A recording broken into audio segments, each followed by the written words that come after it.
Son buenos, ¿no? ¿Perdón? Los... Él apunta al paquete de pasta que sobresale de la bolsa plástica del supermercado. Esa marca de tallarines.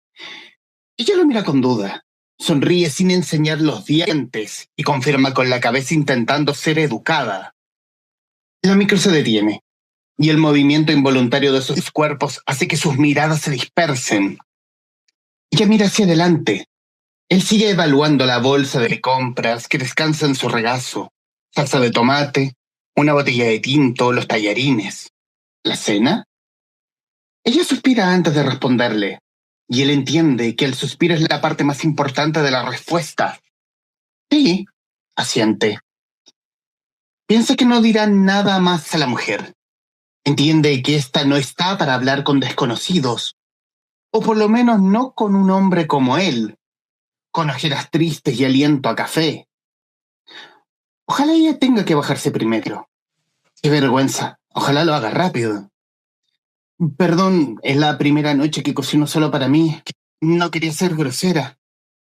Él se permite mirarla bien para contestar a su reciente confesión. Todo bien. La micro sigue. Él trata de divertirla. ¿Tu salsa de tomate no lleva ajo? Oh, no, dice riendo. Nada en mi vida lleva ajo. Ella sigue la conversación. Pronto cambian de tema. Él percibe que su piel blanca deja en evidencia grandes venas azules en su pulso fino. Nota que es pequeña y frágil como una mariposa de corta vida. Nota que su timidez la obliga a reír despacio con la mano en la boca. Nota que sus ojos vivos parecen contradecir su timidez. Él habla sin parar, y ella parece escucharlo como nadie antes, ni siquiera sus padres, ni siquiera la puta de su exmujer. El retrato de dos desconocidos sentados lado a lado en la micro va perdiendo sentido a cada cuadra. Él no quiere ser inoportuno, pero ofrece acompañarla hasta su puerta. No quiere ser imprudente, pero se ve aceptando la invitación para cenar. No quiere parecer grosero, pero se sienta solo frente a una mesa vacía mientras la escucha moverse en su cocina. Sigue hablando. Sube la voz para que ella lo siga escuchando. Y mientras habla, piensa que ella puede ser la mujer de su vida. Se avergüenza por sentir tantas cosas por alguien de quien sabe tan poco. Por ella. Piensa que podría ser un hombre mejor. Sabe que se ha equivocado. Sabe que no está bien aparecer en la madrugada en la puerta de su ex para gritarle.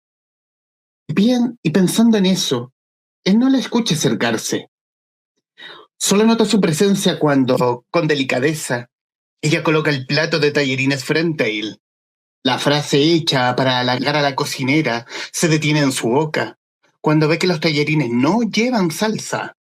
Y antes de que pueda volver a mirar a la anfitriona, siente como ella lo toma del pelo y lo tira para atrás. Un cuchillo se desliza por su cuello expuesto y la salsa encuentra su plato. Ambos cuerpos se relajan, pero solo uno sonríe. El silencio es rojo. Sin prisa, ella toma el único plato servido, tira el tenedor sobre el platillo y es un rollito perfecto para el tamaño de su boca. La sangre escurre por su mentón y ella suspira. ¿Qué tal? Aquí tenemos un aperitivo, el comienzo del libro, el cual vamos a hablar hoy, de una amiga queridísima de esta casa digital, lo nuevo de Mirela Granucci, 6 litros promedio, su nueva novela, editado por Zigzag, y que amablemente aceptó esta conversación con el podcast. Mi querida Mirela, gracias por tu tiempo para con los traficantes de cultura. Feliz, Humberto, tú sabes, siempre un gusto hablar contigo porque siento que puedo explayar sobre las ideas y siento que es una hermosa invitación que todas las veces que lanzo un libro como que estoy a la espera de la invitación, de tu invitación. Y tenemos después de casi 30, después de 12, tenemos un libro que toca otra tecla, pero siento que a la vez no. Y ahí va a salir la conversación, y ahí vamos a desenredar un poco la conversación. ¿Cómo nace la idea de 6 litros promedio? Porque el comienzo del libro es una patada en la cara. Sí, yo creo que fuese así. Primero nace de un proyecto que yo quería hacer con Víctor Castillo, que es un artista maravilloso chileno.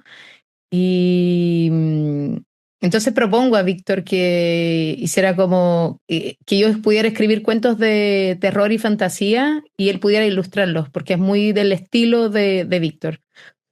Y entonces cuando corto, Víctor dice, bien, me encanta la idea, y yo corto la llamada y digo, pero yo no escribo terror, como que estoy proponiendo algo que no sé si sé hacerlo. Y entonces empiezo a tomar como el taller con Rafa Comucio y digo, Rafa, me gustaría como todas las tareas de las clases, trabajarlas a partir de ejercicios, como hacerle un ejercicio de escribir cuentos de terror. Y de ahí nace este aperitivo del libro. Y entonces Zigzag, buscando autoras de fantasía, como que entre en contacto conmigo a través de Francisco Ortega, porque conocía ya el cuento de la vampira. Y empezamos a hacer crecer la historia a partir de ese cuento. Entonces, por eso como que quería como que ese cuento estuviera en el libro, porque es como en la semilla que se expande, tanto que después en el libro como que esa parte de la historia vuelve, pero a través de la mirada de ella. También me parecía súper interesante que como que al inicio partiera de como si fuese la perspectiva de un hombre, que en general es como se cuentan las historias, como del punto de vista de un hombre y esa mujer es casi como una parte no importante de la historia y de repente hay ese giro al final que es como, no, esa es nuestra protagonista. Y eso me parecía como muy interesante. Y además, pensando en los tiempos de hoy, donde la atención como suele durar tan poco, sentía que tenía que empezar con una patada en la cara, como con un corte de cuello, con un rojo, con un sangre que encuentra el plato y me parecía que tenía que ser ese el inicio. Aunque el libro también va para otro lado después, como tú sabes. Claro, por eso te decía que si bien es otra tecla versus los dos libros anteriores, pero hay temas que sí dan vueltas como en el universo de Miguel Granucci, si tomamos los tres libros. Pero tomar este toque más, más de género, más meter a una... En este momento no lo recuerdo tanto, pero sí, vamos a hablar de vampira, pero no sé si está tan mencionado como tal. Estamos mencionando como Ali, que es un monstruo en propiamente tal. Claro, mi desafío en este libro era no ocupar la palabra vampiro, vampira, vampirismo, porque no quería, porque sentía que es como el mito del vampiro era como un símbolo, como un artefacto para hablar de algo más, de los vínculos humanos, como, y, y claro, y tú conociendo como mi trayectoria y también como mi Instagram, siento que este libro como que casi como que hace un equilibrio entre mis novelas y muchos de los cuentos cortos que he escrito en Instagram. Después cuando yo empiezo a decir, no, yo no escribo terror, no es un género que me es cercano, vuelvo a mi Instagram y digo, wow, pero yo he sacado fotos de pájaros muertos por años.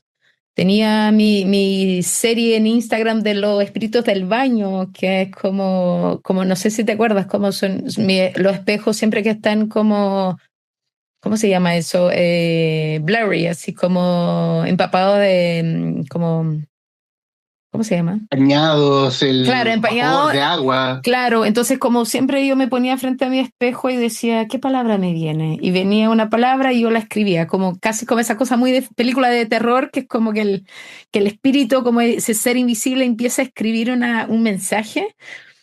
Y dije, parece que... Y bueno, y después mi mamá leyendo el libro dijo, igual Mirela, ¿te acuerdas las historias que escribías cuando chica?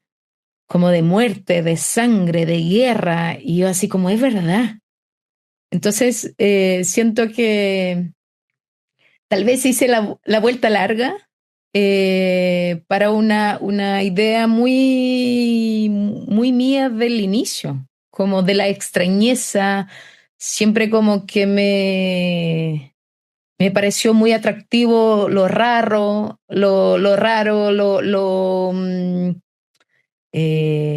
eso, la cicatriz, lo que no es como el pájaro muerto, que para mí es como, hay una belleza en el tema de la muerte. Por eso, como que por un lado parece muy lejano a mis otros libros de autoficción, pero al mismo tiempo siento que se acerca mucho a esa a como a un contenido como que he creado en general, como en mi trayectoria, no solo de las novelas, como de toda mi trayectoria.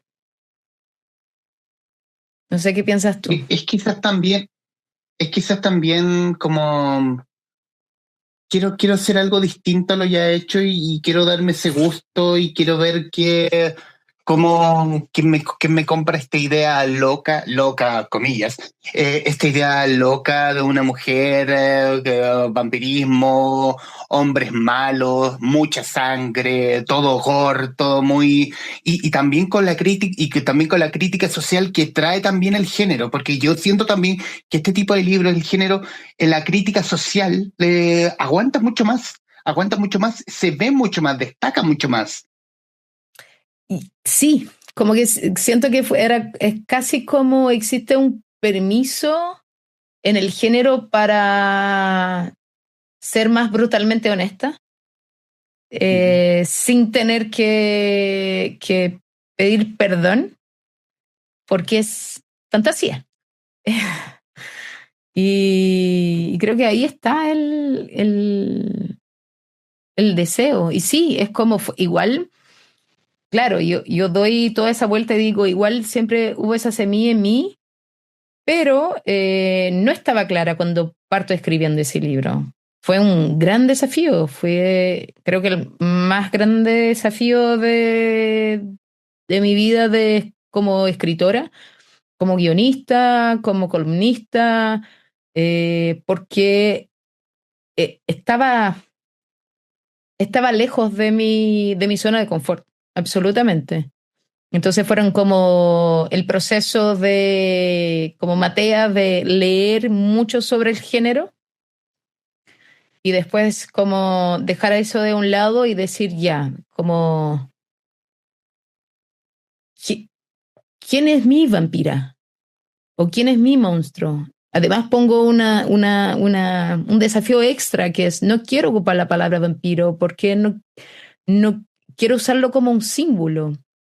No soy la experta en el género, como quiero que sea como un camino para poder hablar de otras cosas, del vínculo humano, quiero hablar del miedo a vincularse, que es una cosa completamente de los tiempos actuales, que no tiene que ver con que somos inmortales, tiene que ver con que todo parece muy fácil y tal vez esa facilidad que tenemos en vivir hoy, como esa comodidad del mundo contemporáneo, trae un miedo.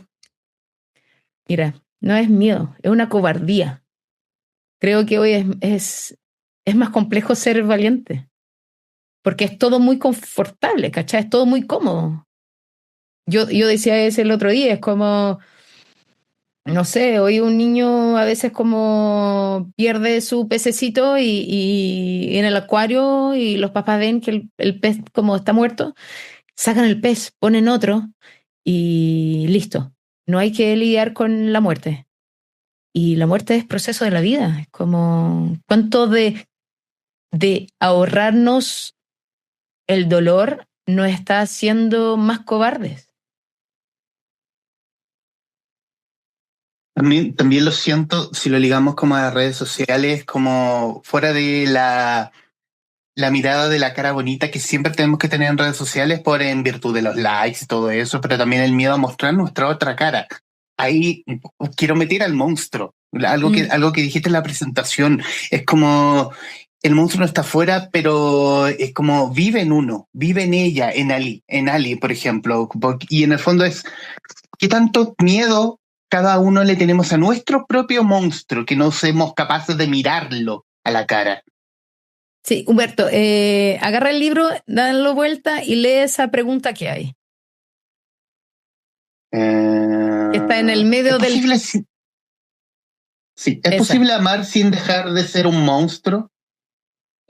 Es brutal esa pregunta. Mi respuesta, solo es posible amar cuando reconocemos nuestro monstruo y cuando estamos dispuestos a enseñar nuestro monstruo y aceptar el monstruo del otro. Yo creo que eso es justamente lo que hablabas antes de las redes sociales, de la cara bonita y de la vida optimizada y todos somos nuestra mejor versión. ¿Y dónde está el monstruo? Porque todos tenemos nuestro monstruo, que podemos llamar de monstruo, podemos llamar de sombra. Entonces, como creo que y por eso yo creo que la dificultad del vínculo, hoy no estamos dispuestos ni a mirar nuestro monstruo, ni a enseñar nuestro monstruo a quien supuestamente queremos que nos ame. En el proceso creativo, ¿cómo fue darle alma y corazón a Ali, a la protagonista? ¿Cómo fue que? Perdón. Darle alma y corazón, ¿cómo fue crearla? Uy, tiene mucho de mí. Como para bien o para mal, mis textos siempre van a ser como autobiográficos. Pero desde un otro lugar. El inicio de Ali, que como despierta después del aperitivo y entrada, despierta sin memoria de lo que pasó la noche anterior, como siente su cuerpo extraño y tiene un hambre como que no puede, no sabe qué es. Entonces como come y nada les hacía el hambre. Y eso tiene que ver con una compulsión alimentaria, que fue algo que yo viví en mi vida. Yo tengo dismorfia corporal también, entonces como que muchas mujeres tienen, infelizmente, y es algo que uno tiene que aprender a convivir, porque no sé si es algo que uno puede sanar del todo, pero es como mirarse al espejo y no reconocerse del todo y no verse y como ver un monstruo, ver todo lo que es defecto, todo lo que te dicen que está mal en ti. Eh, y es ese lugar de también que creo que uno se va acostumbrando con, con casi como con lo que la vida te entrega y un poco uno va aceptando sin ir por lo que quiere. Entonces, como que habla mucho de cómo me tomó mucho tiempo escribir, que era una cosa que yo nací como y fue mi primera manifestación artística, mi primer momento donde yo me sentí completamente libre y dije, wow, saber escribir da libertad. Esa es la mayor libertad que yo puedo tener en mi vida. Pero di la vuelta larga, ay, carita bonita, ¿por qué no estudia actuación? Porque es como, y me parece hermoso, soy muy orgullosa de mi trayectoria y siento que tenía que pasar por ese lugar para poder, por ejemplo, escribir guiones de películas, porque trabajo desde de mi experiencia como actriz, de como todo lo que yo quisiera actuar, puedo escribir como diálogos, todos los diálogos que me quisiera dar en películas puedo escribirlos para otras actrices, pero sí hubo un lugar de di la vuelta larga para volver a lo que vine a hacer, que era escribir, que también habla de ese personaje que se va contentando como es moza en un restaurante, su sueño era ser cocinera y nadie le da la pesada, entonces ella de repente empieza a creer que, pucha, tal vez la vida es esa misma, y entonces cuando hace ese giro, que parece muy bonito también pensar que a veces lo que puede pasar de peor en tu vida puede ser el gran motor para hacer cambios radicales, que en el automático, en lo cotidiano, no lo harías, ¿cachai? Casi como esa idea de cómo la rana en una olla de agua fría que va calentando no se da cuenta y muere como cocida. Pero si tú tiraras una rana en una olla de agua hirviendo, saltaría. Entonces, muchas veces yo creo que pasamos por ese lugar de ir como sin darnos cuenta muriendo en vida, porque no estamos como por nuestro deseo. Creo que de ahí nace Ali, como a veces lo peor que te toca puede ser tu gran bendición. ¿Tuviste alguna dificultad en el proceso de escritura de este último libro versus los dos libros anteriores? Me refiero no solamente por el género, sino por también las líneas que toma la historia, por los tiempos donde se construye, donde está entre el pasado y futuro. ¿Tuviste alguna dificultad en ese punto? Tuve muchas. Ujú. Primero era una elección de primera persona o narrador, porque los dos primeros libros son en primera persona y son casi como diarios autoficcionados. Eh, y aquí yo quería generar una distancia de Ali con el público, como con el lector. No me parecía que ese personaje escribiría sobre su historia. Ella no estaría tan consciente y no está tan consciente de las elecciones que toma. Y eso me parecía lo más bonito de ese personaje. No es un personaje que está completamente como autoconsciente de las elecciones que va tomando y se va dando cuenta con la historia porque es como va viviendo por primera vez ese convertirse en un monstruo, ese tener las sensaciones, como el olfato, la audición, la fuerza, como se va descubriendo y creo que era muy difícil como hablar en primera persona. Y entonces, con esa dificultad, empecé a escribir como en tercera persona para ver cómo iba. Y entonces apareció ese narrador como omnisciente que, que siento que para mí es como, creo que el más grande acierto de la novela, que es que puede contar lo que nadie puede ver en las interacciones humanas. Y entonces creo que ahí siento yo está la riqueza del libro y que lo hace tan distinto a este género en específico, porque es un narrador que él va por contar, entendiendo que somos como el ser humano y los personajes son un universo completo, pero un universo completo y oculto, tener un narrador omnisciente que es capaz de entrar por un espacio ahí y encontrar un lugar secreto, que por ejemplo el jefe de Aliante, que el chef como famoso, que trabaja como que es dueño del restaurante que ella trabaja, que hace un chiste sobre su cuerpo y ahí entonces como el narrador dice, él está como que cuando era chico, él hizo un chiste y la profesora hizo un comentario y la profesora dijo que él era muy chistoso. En verdad, él no había sido chistoso, había sido insolente, pero como estaba frente a sus padres, la profesora dice que fue chistoso. Y entonces él mira a su padre cuando niño y ve al padre como orgulloso de él. Y entonces él queda buscando ese orgullo, esa sonrisa, haciendo chistes insolentes.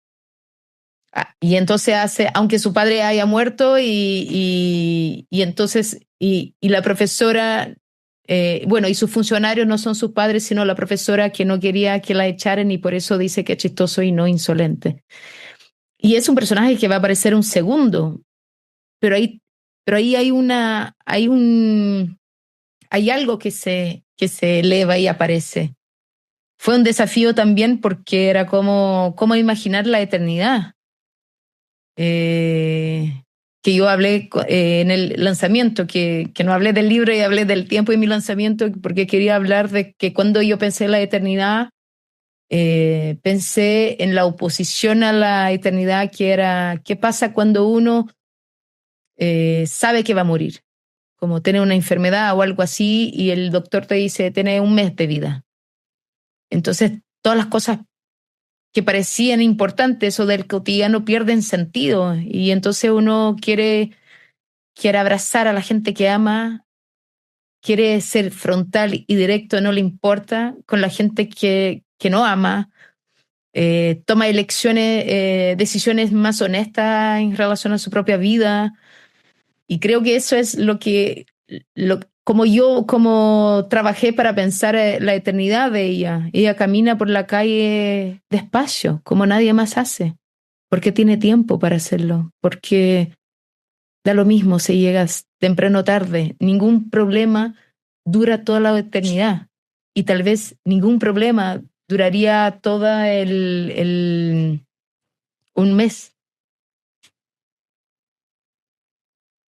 ¿Cómo juega en ese sentido en la actualidad tu novela respecto de quizás otras mujeres tan con ese ritmo, tan pensando en esa, ni siquiera pensando en la eternidad, sino también estar pensando en que te vas a encontrar con ese compañero imbécil, porque claro, hombres abusivos, para mí son unos imbéciles, unos juegas, en buen chileno.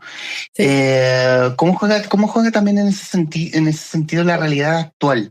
Con porque lo siento también, porque le toma el pulso perfecto tu libro. Mi deseo era escribir un libro, tal vez como los primeros dos, que siguiera haciendo compañía a estas mujeres, a las mujeres. Y siento que ahí está el ocupar la fantasía para hablar de la realidad. Y entonces creo que ahí se encuentran todas las veces, y es muy bonito porque todas las veces que yo contaba de esa historia a hombres y mujeres, y decía, es un personaje que imagina, camina sola en la noche, en la calle, y está muy segura y muy tranquila y camina muy despacio porque sabe que es el animal más peligroso ahí. Todas las mujeres, Humberto, sin excepción, hacían, como, ay, qué lindo sería.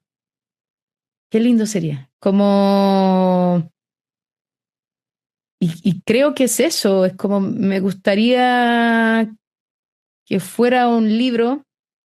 Me parece tan bonito porque el primer y el segundo libro yo siempre como que al inicio del libro pongo eh, advertencia, como en el segundo de hecho digo, no, no es un libro de autoayuda, no haga eso. En este libro encuentro que es un personaje que sí puede inspirar, tal vez más que los otros dos, a que aunque no tengan superpoderes, de ese estilo, las mujeres sí tienen el superpoder de ir en dirección a su deseo, que es lo que hace ella, como contra todo. Y no es porque, es muy bonito eso, porque siento que no es, y no sé si eso queda claro en el libro, pero sí quedó muy claro en mi corazón que ella va en dirección a su deseo después de lo peor le pasa.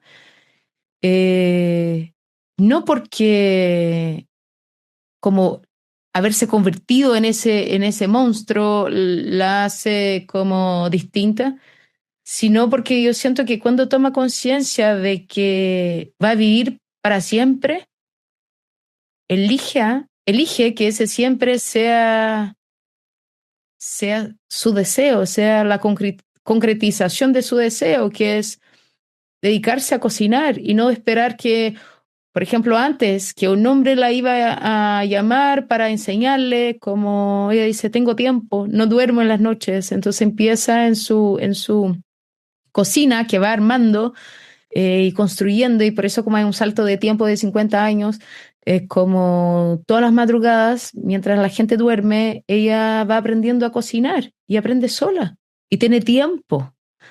Y entonces creo que esa es mi invitación a las mujeres, como que no esperemos que lo peor nos pase, no esperemos convertirnos en monstruos para ir en dirección a nuestro deseo, o esperar que alguien nos va a recatar, o alguien nos va a enseñar a hacer lo que deseamos hacer. A lo mejor es buscar un camino de aprender y aprender equivocándose y aprender con la humildad de que la primera vez no nos va a salir bien. Estamos conversando con Mirela Granucci, autora de 6 litros promedio, editado por Zigzag. ¿Por qué 6 litros promedio? 6 litros promedio es la cantidad de sangre en un cuerpo de hombre adulto, que es la víctima de nuestra protagonista, que me parece también genial porque no se vende como una justiciera, no se vende como una voy a hacer justicia por las mujeres, y yo creo que también hay algo bonito ahí porque va también contracorriente del mundo de hoy, donde la gente cree que todas sus elecciones son totalmente conscientes y son tomadas desde un lugar que es como quiero aspirar a ser una persona que sea admirada, sino que no buscamos más, y es una pena como ser buenos. Como, no estoy hablando que ser una asesina es ser bueno, pero es como admirables. Queremos ser admirados, pero no admirables. Porque siento que hay una diferencia y como siento que hay una bondad en ella que siempre estuvo en ella y que ella no pierde, aunque sea una asesina, y creo que esa también es la gracia, como no estoy, pero ella no se ve así. Y creo que esa es la gracia, es como ella para ella dice es el mal menor, es como a cada 10 hombres, cuando ella mata a alguien, como a lo mejor 10 personas lo van a extrañar, pero por lo menos 3 mujeres van a estar muy contentas y posiblemente serán sospechosas de algo. Y entonces ella dice, es el mal menor. Y sabemos que no es el mal menor. Cuando Doria, que es un personaje que quiero muchísimo, que su amigo le dice, ¿y por qué, por ejemplo, no mata mendigos? Y ella no contesta. Y porque ahí hay un punto de que sí, a lo mejor no es del todo verdad lo que ella está diciendo, pero eso cree, porque ella no está para como, ella no se cree una buena persona, se cree una asesina, Mm. se siente una asesina. Y se siente, más que una asesina, se siente un monstruo. ¿Cómo fue el camino editorial? ¿Cómo fue llegar a Zigzag? ¿El trabajo con Zigzag? Fue súper interesante porque yo tenía el cuento y con el cuento como entendieron un poco para dónde, cómo era un poco mi pluma. Y entonces, bueno, y habían también como, creo que leído algunas cosas mías de antes y todo, pero eso era muy nuevo para ellos. Y yo tenía como el argumento de lo que me gustaría escribir, como es una chef, ese crítico gastronómico que aparece y de repente es como que ella no sabe si él sabe la verdad o no. Y tenía eso, no tenía mucho más. Y entonces un momento, Camila, que fue mi primera editora, me pregunta, ¿y sabes cómo termina el libro? Como estaban firmando el contrato. Y yo tenía como 4 meses para escribirlo. Y yo digo, sé cómo me gustaría que terminara, pero no sé si los personajes me van a llevar para ese lugar. Y ella como dice, pero ¿cómo los personajes te van a llevar a ese lugar? Y dije, bueno, los personajes como empiezan a nacer y de repente como yo pongo un pie forzado, como que les doy nombre y los veo de alguna manera, pero después ellos, yo digo que a lo mejor durante mi sueño, como mientras duermo, como van a tomando fuerza y se van materializando de una manera que si tengo paciencia, eh, fe y, y como algo de humildad para saber que ellos saben mejor son sus historias que yo, me hablan. Y entonces siento que es como que de alguna manera en un momento ellos van hablando y me van enseñando un camino. Es como yo trabajo un poco como yo digo, como una brújula que a veces no del todo está bien puesta. Y así fue con Zigzag, como que empecé a mandarle como partes Y ellos fueron como acompañando conmigo el aparecimiento de la historia, cómo iba surgiendo. Y era como muy, muy cercano, era como, ya, ¿y eso cómo vas a solucionar? Era como, no sé, pero me van a decir. Y confío que me van a decir. Y entonces un momento, Camila sale de prenatal. Y entonces la Alejandra Schmidt, que es como directora de Zigzag, como dice, mire, como yo voy a como empezar a editar tu texto, así como terminar el proceso. Y también fue muy interesante porque yo creo que hacía mucho tiempo que Ale no hacía ese tipo de trabajo y ella también había vivido mucho tiempo en Brasil, habla portugués. Entonces también sabía muchas veces para dónde yo apuntaba cuando escribía ciertas cosas que me pareció una edición súper interesante. No quería perder la poesía. Creo que es un texto como que tiene una delicadeza. Hay muchas cosas que yo sugiero sin decirlo y muchas brutalidades que yo sugiero sin decirlo y por eso no, como que pasan. Al mismo tiempo que como que la gente puede decir, es un libro de terror, también siento que hay una ternura en muchos momentos y a veces pasan por lugares que yo podría cargar de gore, por ejemplo, y no lo cargo, como, y dejo que la gente entienda y a lo mejor vuelve para leer de nuevo para entendí lo que ella de verdad está diciendo acá de esa manera como si nada. Y es como, sí, fue muy bonito el proceso porque siento que también fueron muy pacientes conmigo porque estaba descubriendo el libro y fueron pacientes conmigo para confiar que yo iba a descubrir hasta el final. Y qué tanto de ese diálogo, de que tus personajes te hablen, influyó en el libro? ¿Eres de tomar las ideas de esos personajes? Me refiero. Siempre son más creativos que yo.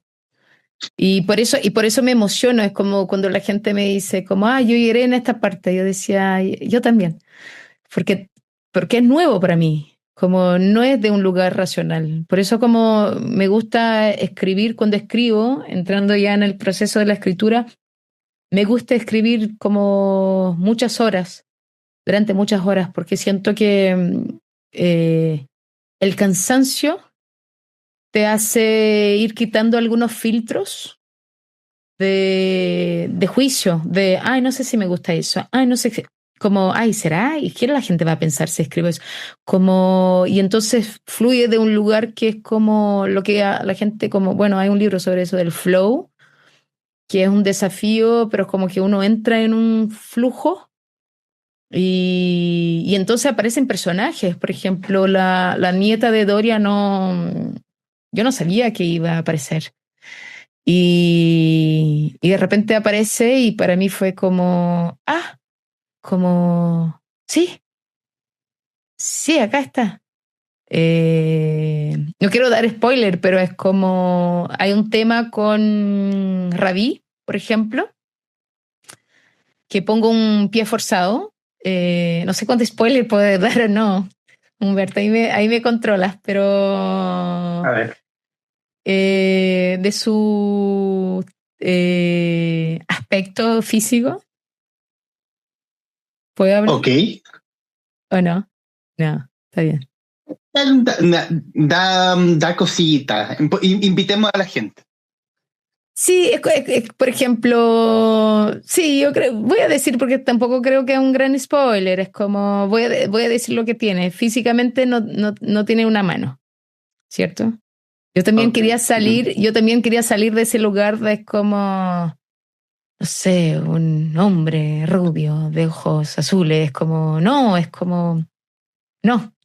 Sentía que era más auténtico ese lugar, aunque Ravi también está inspirado en una persona eh, y tiene mucho de la historia de esa persona, pero bueno, no tiene una mano. Y pongo ese pie forzado porque fue maravilloso. Yo hablo mucho con mi hermana porque mi hermana es como mi primera lectora, con quien pimponeo muchas cosas, le mando y confío mucho en ella.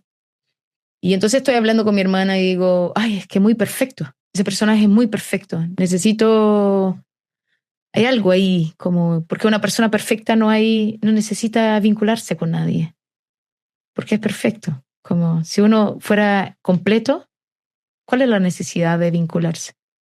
Y entonces mi sobrina de 10 años que está escuchando la conversación dice, él necesita una falta. Y yo escucho, digo, ¿qué, Olivia? De hecho, Olivia aparece en mi segundo libro, como en unas frases increíbles, porque es así, una niña con unas frases increíbles. Entonces yo digo, ¿qué dijiste? No, es que si él es perfecto necesita que le falte algo. A lo mejor una pierna, un brazo, una mano. Y yo digo, sí, eso es.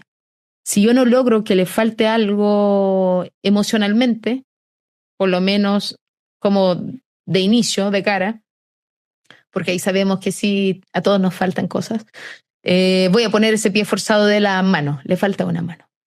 Entonces digo, ¿y por qué? Y digo, no sé, ¿por qué será que le falta una mano? Y entonces como digo, me va a contar. Ravi en algún momento me va a contar, porque cualquier cosa que yo pensaba me parecía tan artificio, malo. Entonces como que empiezo a escucharlo y empiezo a escribir. Y entonces la protagonista le pregunta, ¿qué pasó con tu mano? Y yo estoy así como, te lo juro que es como una locura, pero como estoy así como con las manos como en el teclado, como es que esperando que me diga. Y me dice, otro día te digo, una cosa así, otro día te cuento. Entonces yo digo, confío y digo, dale, ok. Y escribo eso. Y en ese momento pienso, a lo mejor no lo va a decir. Y está bien, es como hay que confiar en los personajes, como hay que quererlos como son. Y entonces pasa un tiempo y de la historia y él empieza a contar su historia y de repente me cuenta y yo me asusto con lo que aparece y digo, wow, claro que es eso. Pero no, yo no tenía idea que era eso. Y me emociona porque siento que es como, y uno puede, yo digo, canalizar y la gente puede como pensar lo que quiera, como, ay, está dentro de uno, pero está en un lugar inconsciente y uno hace asociaciones y ahí aparece, como, podemos dar como, no sé, como teorías para todo, pero sí siento que no era una cosa que estaba para nada en mi consciente, en mi memoria y mi imaginación. Y de repente como surge como el motivo y yo digo, claro que es este. Y no podría ser otro. Y me parece tremendo. Y entonces me hago cargo de eso y lo escribo. Eh, entonces, claro, lo sigo mucho. Como yo no tenía el final, yo no sabía por mucho cómo la historia iba y lo iba. Como al final la brújula que yo hablé antes, tal vez sean mis personajes.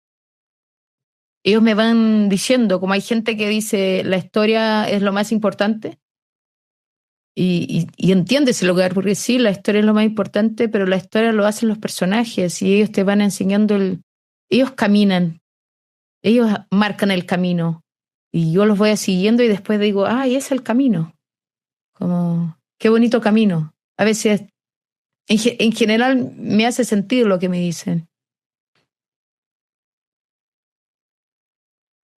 ¿Cómo ha sido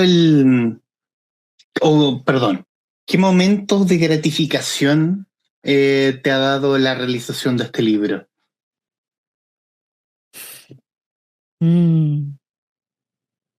Yo te voy a decir que no fue cuando lo publiqué, fue un día que escribí 10 horas. Estaba, físicamente estaba así, cansadísima, como la cabeza así. Eh, y entonces escribí una escena que es como y vi la imagen de la escena y me emocioné muchísimo y vino una alegría y una felicidad como si hubiera meditado 10 horas. Y me acuerdo que mandé audio a mi hermana y mandé un audio a Pancho Ortega y yo decía, wow, es para el día de hoy, es para este momento que estoy escribiendo este libro, es para este momento. Qué bien se siente. Y yo decía a Pancho, es como, qué gana de ver esto materializado en imagen, quiero verlo, quiero verlo, quiero verlo, lo único que quiero es verlo. Y fui a dormir como en éxtasis, así como, no tomando éxtasis, no necesité, era como en el éxtasis mismo de la,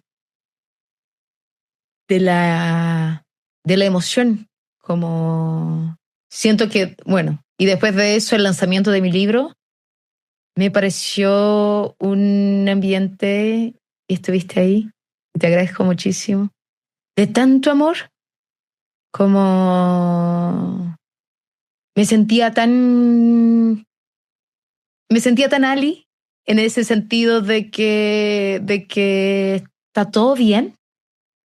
Y me acuerdo que hacía, como faltaban, no sé, como 5 minutos para empezar y había como muy poca gente. Y yo miré y dije, está todo bien, ¿cómo va a estar quien tiene que estar? Como invité a la gente que hizo parte de mi vida en Chile, en todos estos como desde 2010, como entre idas y venidas y todo, pero y de repente cuando me siento para empezar la presentación y miro, hay más de 70 personas y cada una tiene una historia conmigo y no sentía, que fue como partí, es como no siento ningún terror, como solo puedo sentir amor, como me sentía eh, muy presente. Y creo que no hay nada como más poderoso, aún más en los tiempos de hoy, que sentirse presente, como por ejemplo estar acá contigo, es como que estoy acá, te estoy escuchando, es como no estoy en lo que hice antes de acá y no estoy pensando en lo que voy a hacer después, que tengo que, y yo siento que en momentos así, que uno tiene que trabajar para estar consciente, son muy poderosos. Y creo que esa fue y después como conocer los lectores y que me escriban las partes que les gustó. Eh, muy bonito, muy, muy, muy bonito. ¿Hay ganas de seguir explorando esta tecla de 6 litros promedio en futuras obras? Sí, muchísima. Como que siento que fue... mm, mira, me pasó... Me pasaron dos cosas. Me pasó las ganas de ir por este camino. Hasta pensando en una secuela de 6 litros promedio, que no tengo idea aún, pero sé que me van a hablar, porque me gustaría mucho volver como me pasó con Casi 30, volver a ver estos personajes, porque como que uno los extraña y de repente como que dicen, estoy acá de nuevo. Y me acuerdo que con Casi 30 como que yo, como al inicio lloraba un poco porque era como emocionante, era como ver un amigo que yo pasé como casi 6 años sin ver. Y era como, ¡ay, estás acá! Como qué emoción. Eh, y entonces sí, tengo ganas de una secuela porque tengo ganas de volver a ver estos personajes y entender cómo, qué me van a contar ahora. Y también me dio ganas de cerrar la trilogía de autoficción. Eh, a partir de 6 litros promedio, volví a conversar con lectoras. Me di la instancia para tener como citas como uno a uno con lectoras, que fue una activación que hicimos. Y entendí la importancia que a veces como que a veces uno escribe un libro y después como que es tan cercano a uno que no le da el valor o no dimensiona cómo puede ser para otras personas.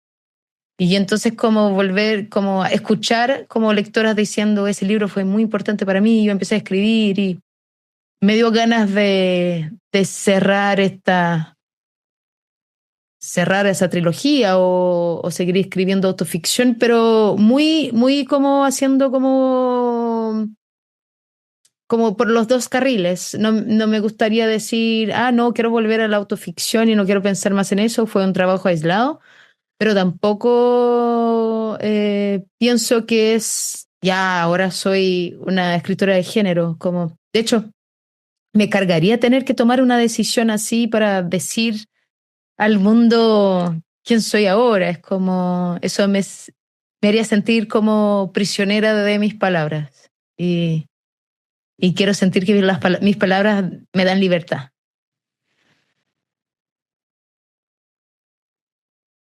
En los minutos que nos quedan, Mirela Granucci, mi querida Mirela, quiero darte las gracias por esta ocasión de poder conversar, de poder un poquito divagar, como por lo menos esa es la cuestión que he querido construir con este espacio, conversar del libro y de divagar sobre otras cosas, sobre creación, sobre muchas cosas, porque de lo que hemos abordado en este rinconcito, y recomendarte a ti que nos estás viendo, escuchando, recomendarte este 6 litros promedio, que si probablemente has leído a Mirela Granucci, es otra tecla, pero no.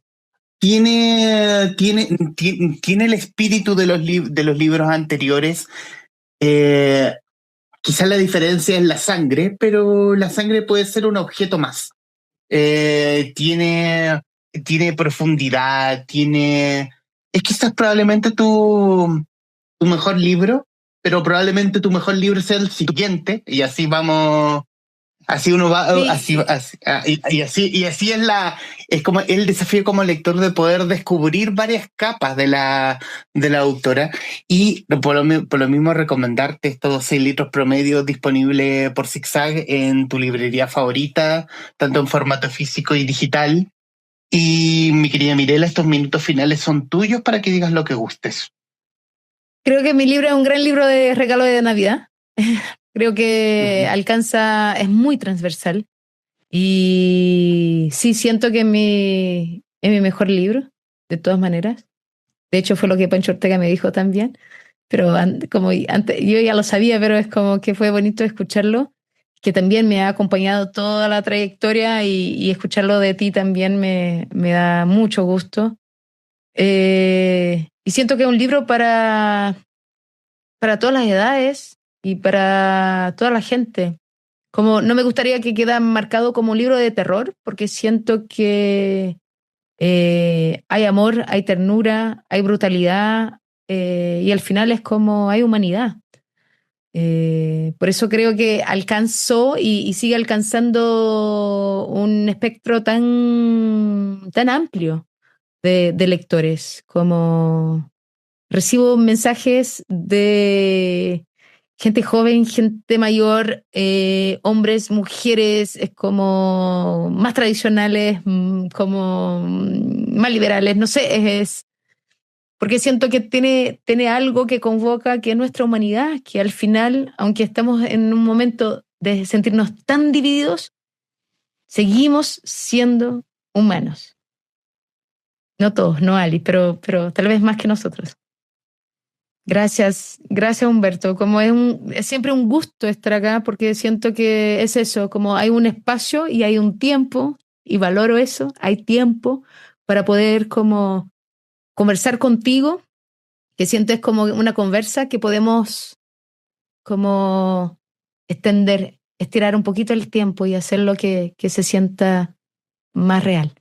Así que te agradezco como siempre el tiempo. Ha sido un gusto esta conversación con Mirela Granucci, autora de 6 litros promedio, libro editado por Zigzag, en conversación con la guarida de los traficantes de cultura. Mi querida Mirela, gracias. Gracias a ti.